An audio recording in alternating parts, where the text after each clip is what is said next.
বাংলাদেশ স্বাধীনের পরে সবচেয়ে কলঙ্কজনক অধ্যায় যে হত্যাটা হচ্ছে বিডিআর হত্যা। পিলখানা হত্যার মাধ্যমে সেনাবাহিনীর যে সাহসী দেশপ্রেমী চোখো সেনারা ছিল তাদের সকলকে হত্যা করা হয়েছে। সেই হত্যার মধ্য দিয়ে শুরু হয় একনায়কতন্ত্র কায়েমের যে নীল নকশা, তার প্রথম বাস্তবায়িত হচ্ছে। এক নাম্বার হচ্ছে এটা।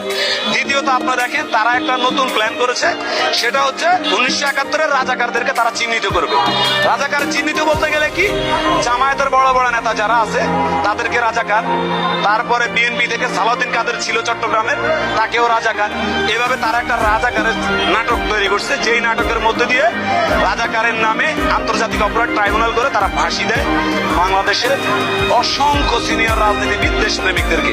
তাদের পরিকল্পনা হচ্ছে 2018 সালে যে নির্বাচন হয়েছে সেই নির্বাচনে তারা ক্ষমতায় যাবে, যার কারণে তারা তার এক বছর আগে দেশনেত্রী বেগম খালেদা জিয়াকে তারা একটা অন্যায় মিথ্যা বানোয়াট মামলার মাধ্যমে তারা বন্দী করে।